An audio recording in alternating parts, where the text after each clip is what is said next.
오늘은 CM펑크가 그동안 어떤 업보를 쌓았는지 알아보도록 하겠습니다. 사실 전체 다 알아보기엔 너무 많아서 한 절반 정도만 알아보도록 할게요. 첫 번째는 케빈 오웬즈와의 갈등입니다. 전에 영상으로 한번 얘기 드린 적 있지만 다시 한번 간단하게 얘기해 드리자면, 케빈 오웬즈가 ROH에서 케빈 스틴 닉네임으로 활동하던 시절 CM펑크는 티셔츠를 입고 경기를 하는 케빈 스틴이 마음에 안 들었다고 합니다. 그러던 어느 날 케빈 스틴이 좋지 않은 경기력을 보여주고 라커룸에 앉아 있었는데, 이때 갑자기 CM펑크가 케빈 스틴에게 다가와 많은 선수들이 있는 라커룸 안에서 비난과 모욕적인 말을 했다고 합니다. 예를 들어 니까짓 게 뭔데 어쩌고 저쩌고 식의 막말들을. 그래서 최근 2023 서바이벌 시리즈에서 CM펑크가 돌아왔을 때 케빈 오웬즈가 한 인터뷰를 통해 이런 반응을 남겼죠. CM펑크의 복귀에 대해서 어떻게 생각하시나요? 그저 일을 즐기고 싶어요. 반면에 랜디 오튼의 복귀에 대해서 이렇게 답합니다. 랜디 오튼의 복귀에 대해서 어떻게 생각하시나요? 그가 돌아와서 너무 기쁩니다. 그는 라커룸에서 꼭 필요한 존재입니다. 굳이 본인이 리더라고 말하지 않아도 리더인 사람이 있죠. 그중 한 명이 랜디 오튼입니다. 케빈 오웬즈의 이러한 답변은 CM펑크가 스스로 라커룸 리더라고 떠들고 다녔던 것을 돌려갔다고 볼 수 있겠죠. 케빈 오웬즈가 CM펑크를 어떻게 생각하는지 어느 정도 아시겠죠? 두 번째는 두 번의 외도. 첫 번째는 WCW 출신 데프니와 연애했을 때 일입니다. 이 선수는 당시 TNA에서 활동 중이었던 CM펑크와 연애 중이었습니다. 두 선수는 약혼까지 하며 결혼할 예정이었는데 여기서 CM펑크가 바람을 핍니다. 그래서 결국 둘은 파혼을 하게 되고 데프니는 이 충격에 선수 활동을 중단합니다. 시간이 지나 2021년 9월 1일 그녀가 자택에서 총으로 스스로 목숨을 끊습니다. 이 사건으로 CM펑크와 있었던 일이 재조명되었죠. 두 번째는 WWE 위미스 레전드 리타와 연애했을 때의 일입니다. CM펑크와 리타는 2009년부터 오랫동안 연애를 했었는데 어느 날 CM펑크가 AJ 리와 야구장에서 데이트하는 모습이 목격됩니다. 이후 둘은 반년 만에 결혼을 하였고, 결혼 후 CM펑크는 AJ 리와 1년 정도 만나고 결혼한 것이라고 말합니다. 근데 이 말은 즉 리타와 연애 중일 때 약 반년 정도는 AJ 리도 만났었다 라는 말이 되죠. 이에 대해 리타는 어떠한 언급도 하지 않았지만 추측해보자면 서로 마음이 식은 지는 오래됐는데 헤어지진 않고 있다가 펑크가 그 사이에 AJ 리를 만난 것이 아닌가 하는 예감이 드네요. 근데 그게 뭐가 중요합니까? 바람은 바람인데. 세 번째는 2014년 WWE 무단 탈단입니다. 2014년 로얄럼블 다음날 CM펑크는 빈스 백맨에게 집으로 돌아가겠다라고 통보하고 원래 예정되어 있었던 WWE의 모든 일정을 불참합니다. 이후 CM펑크는 팟캐스트를 통해 무단 탈단했던 이유를 밝힙니다. 첫 번째, 배려 없는 각본. 두 번째, 부실한 의료체계. 세 번째, 파트타이머에게 타이틀을 뺏김. 네 번째, 파트타이머에게 레슬매니아 메인 이벤트 자리를 뺏김. 이게 가장 큰 이유라고 볼 수 있죠. 솔직히 CM펑크가 당시에 말한 이유들은 모두 납득이 가긴 합니다. 과거 CM펑크가 포도상교균이라는 병에 걸렸을 때 WWE는 제대로 된 의료 지원을 해주지 않았었다고 합니다. 그리고 당시 열심히 활동하는 현역 선수들보다 파트타이머를 더 대우해주기도 했죠. 솔직히 레슬링 팬 입장에서 봐도 이 두 가지는 납득하기 힘들만 합니다. 하지만 어떤 회사를 다니던 무단 탈단을 하는 일은 없어야죠. 프로라면 프로다운 책임감과 더 현명한 방법을 찾았어야 한다고 생각합니다. 네 번째, CM펑크 프로레슬링 가짜 발언. CM펑크는 WWE 탈단 이후 UFC에 도전합니다. 당시 그는 UFC 인터뷰를 통해 이런 말을 합니다. 프로레슬링은 가짜다. 사람들은 가짜를 기분 나쁘게 생각한다. 나는 진짜 싸움을 했을 때의 결과를 보고 싶다. 훌륭한 가짜 레슬러라는 말이 무슨 의미가 있나. 이 점이 나의 정체성에 혼란을 만들었다. 내가 아무리 최고의 실력을 가진 선수여도 프로레슬링의 최고는 상부에서 정한다. 이 인터뷰를 본 전 세계 프로레슬러들은 어떤 생각을 했을까요?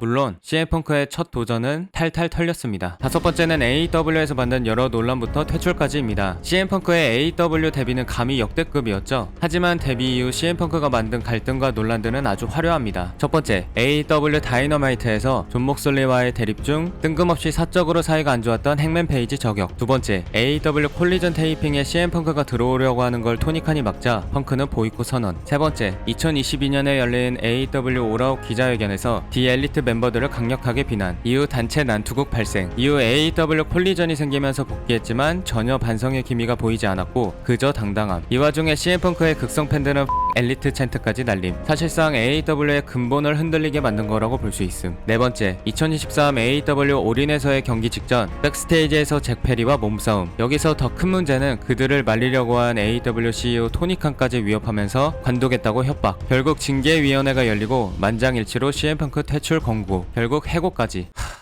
그저 헛웃음만 나오네요. 근데 아직 안 끝났습니다. 그 외에 교황을 나치라 언급해 논란, 크리스 제리코와 갈등, 10살 아이의 가족들과 난투극, 켄타의 GTS 기술 강탈, 생방송에서 엉뚱한 관중을 폭행, 2014년 케인과 대립해봐야 도움이 안 된다며 대선배 무시 등등 CM펑크는 곧 논란 덩어리 그 자체였습니다. 이게 줄인 거예요. 저도 사실 이 주제를 조사하면서 알게 된 사실들이 많은데 이렇게 많은 논란들을 보고 나니까 CM펑크가 왜 레슬매니아 메인 이벤트에 오를 수 없는 운명인지 알 것 같습니다.